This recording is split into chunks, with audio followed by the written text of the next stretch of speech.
Hi friends, seventh class science అండి. Seventh class సైన్స్లో విద్యా ప్రమాణాలు 7 అండి. ఎలా గుర్తుంచుకోవాలంటే ఇక్కడ సెవెంత్ క్లాస్ కాబట్టి 7 విద్యా ప్రమాణాలు, ఓకేనా అండి. ఇలా గుర్తుంచుకోండి. నెక్స్ట్ ఫస్ట్ విషయ అవగాహన అండి. విషయాన్ని అవగాహన చేసుకోవాలి. తర్వాత ఊహించుకోవాలండి. విషయాన్ని అవగాహన చేసుకొని ఆ అవగాహనలో ఊహించుకోవాలండి. ఊహించుకున్న తర్వాత ప్రయోగాలు చేయాలండి. ప్రయోగాలు లేకపోతే క్షేత్ర పర్యటనలు, ఓకేనండి. అక్కడ ప్రయోగం చేస్తే, క్షేత్ర పర్యటన చేస్తే మనకు కొంత సమాచారం వస్తుంది కదండి. సమాచారం కింద రాసుకోవాలి.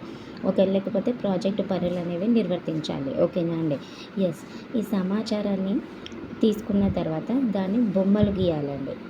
లేకపోతే నమూనాలు ఉంటే నమూనాలు తయారు చేసుకోవాలి. ఈ బొమ్మలు గీసిన తర్వాత నెక్స్ట్ మనం ఏం చేస్తాం, అభినందిస్తామండి. ఆ అభినందన ఎట్లా ఉండాలండి, సౌందర్యాత్మకంగా ఉండాలి, లేకపోతే అది విలువలు పాటించేలాగా ఉండాలండి, ఓకేనా. ఇది కూడా ఎప్పుడు నిజ జీవితంలో మనకి వినియోగపడాలి. ఇంకా జీవ వైవిధ్యం పట్ల సానుభూతిని కలిగి ఉండాలండి, ఓకేనండి. ఇది ఒకదానికొకటి రిలేటెడ్ అండి, ఓకేనా. విద్యా ప్రమాణాలు 7 అండి, ఓకేనా. ఎస్, మనం ఫస్ట్ లెసన్ చూద్దామండి, ఓకేనా. ఫస్ట్ లెసన్ చూద్దాం. ఫస్ట్ లెసన్ ఏంటండి, ఆహారంలోని అంశాలు, ఓకేనండి. ఆహారంలోని అంశాలు. శక్తి ఆహారం నుంచి లభిస్తుందండి. నిద్రించే సమయంలో మనకి శక్తి అవసరం అండి. మనం పడుకునేటప్పుడు కూడా మనకి శక్తి అనేది అవసరం. శ్వాసక్రియ, రక్త ప్రసరణ జరుగుతూనే ఉంటుందండి. మనం పడుకున్నప్పుడు కూడా శ్వాసక్రియ, రక్త ప్రసరణ జరుగుతుంది. ఆవశ్యకం అంటే అవసరమైనవండి. ప్రోటీన్లు, కొవ్వులు, విటమిన్లు, కార్బోహైడ్రేట్లు, ఖనిజ లవణాలు, పీచు పదార్థాలు, నీరు, ఇవన్నీ కూడా మనకి అవసరమైనవండి. నెక్స్ట్ పోషకాలల్లో మెయిన్ ఇంపార్టెంట్ అండి పీచు పదార్థము, నీరు, ఓకేనా అండి. పోషకం పీచు, నీరు, ఓకేనా అండి. పీచు, నీరు. నెక్స్ట్ పిండి పదార్థాలు నిర్ధారించే పరీక్ష. ఏది కావాలండి, సజల అయోడిన్ ద్రావణం అనేది మనకి అవసరం అండి. అయోడిన్ ద్రావణం ఉంటేనే కదండి పిండి పదార్థం నిర్ధారించవచ్చు. ఇక్కడ ఇట్లా గుర్తుంచుకోండి, పిండిలో డి ఉంది, అయోడిన్లో డి ఉంది, ఓకేనా అండి. సజల అయోడిన్ స్ఫటికాలు, వీటిని నీటికి కలపాలండి, ఓకేనా. దేనికి కలపాలి, సజల అయోడిన్ స్ఫటికాలని నీటికి కలిపినప్పుడు పసుపు లేదా గోధుమ రంగు వచ్చే వరకు సజలం చేయాలి. పసుపు కలర్ వచ్చే వరకు, గోధుమ రంగు వచ్చే వరకు వాటిని కలపాలి. ఆహార పదార్థానికి సజల అయోడిన్ ద్రావణం కలిపితే ముదురు నీలిరంగు వస్తుందండి.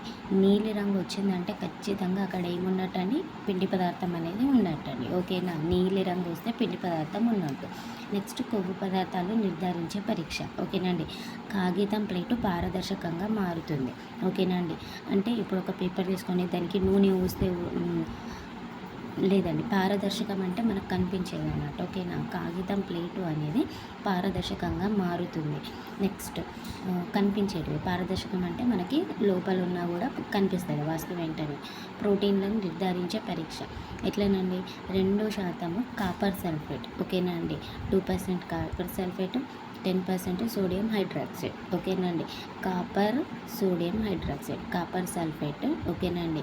CuSO4 copper sulphate plus sodium hydroxide. ఎంత ఉండాలండి, కాపర్ 2% ఉండాలి, ఓకేనండి. Copper 2%, sodium 10%. వీటి మిశ్రమం అండి. వీటిని మిశ్రమం చేయాలండి. 1 గ్రామ్ సోడియం హైడ్రాక్సైడ్లో ఎన్ని ప్లేట్ల ఎన్ని సోడియం హైడ్రాక్సైడ్ ప్లేట్లకు సమానం అండి, 6 అండి, ఓకేనా. 1 గ్రామ్ సోడియం హైడ్రాక్సైడ్కి 6 సోడియం హైడ్రాక్సైడ్ ప్లేట్లకు సమానం అండి, ఓకేనా. ప్లేట్లకు సమానం, ఓకేనా అండి. 6 అన్నిట్లో గుర్తుంచుకోండి, ఓకేనా. 2% copper sulphate and 10% sodium hydroxide, ఓకేనండి. ఏదైనా ఒక పదార్థంకి 2% కాపర్ సల్ఫేట్, 10% సోడియం హైడ్రాక్సైడ్ను కలిపితే నీలిరంగు నుంచి ముదురు నీలిరంగు, ఓకేనండి. ముదురు అంటే వంకాయ రంగు, వంకాయ రంగులోనికి మారుతుందండి. వంకాయ రంగుకి వస్తేనండి, లేకపోతే ముదురు రంగుకి వస్తేనండి అందులో ప్రోటీన్లు ఉన్నట్టు. ఓకేనండి. వంకాయలో ప్రోటీన్లు ఉంటాయని గుర్తుంచుకోండి. ఓకేనండి. వంకాయ రంగుకి వస్తే ప్రోటీన్లు ఉంటాయని గుర్తుంచుకోండి. ఓకేనా అండి. ఎస్.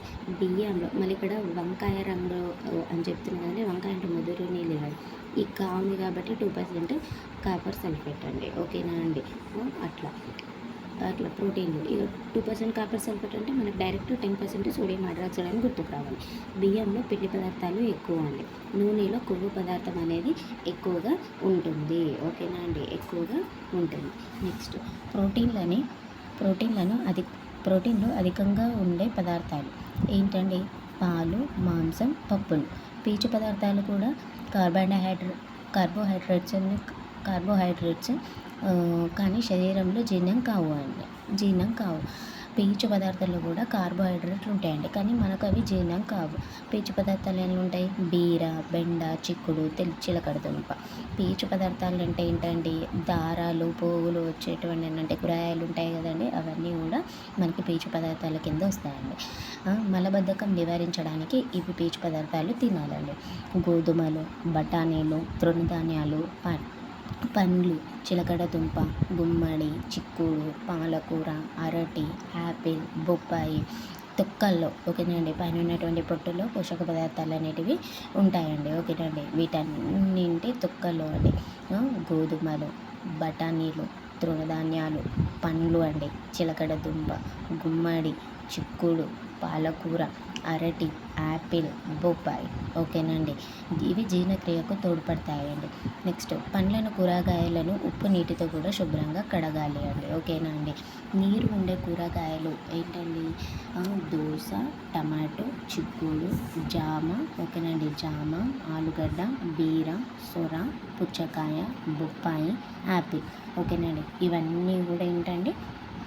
వీటన్నింటిలో కూడా నీరు ఉంటుందండి. నీరు ఆహార పదార్థమేనండి. ఒక విధంగా చెప్పాలంటే నీరు ఆహారమేనండి.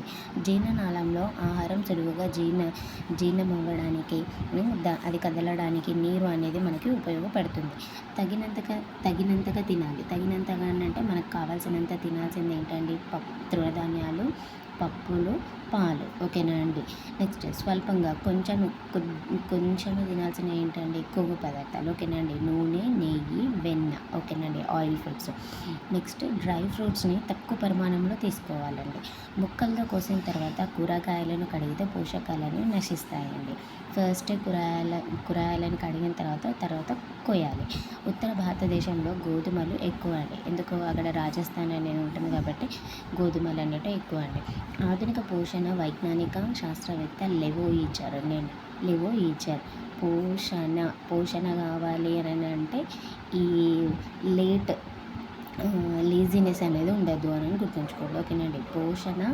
ఒక వ్యక్తికి పోషణ కావాలంటే లేజినెస్ అనేది ఉండద్దు. ఆ లేజినెస్ ఎవరి దగ్గర ఉంది? లెవోయిజర్ దగ్గర ఉంది. ఆయననే ఈ వైజ్ఞానిక శాస్త్రవేత్త అని గుర్తుంచుకోండి. ఏ దేశస్తుడు? ఫ్రెంచ్ దేశస్తుడు. ఓకేనండి. ఫ్రెంచ్ దేశస్తుడు. స్కర్వీని జేమ్స్ లిండ్. ఓకేనండి. జేమ్స్ లిండ్ శాస్త్రవేత్త ఫలాలు, కూరగాయలు తినడం వల్ల నయం చేయవచ్చు అని కనుగొన్నాడు. ఎప్పుడండి? 1752లో.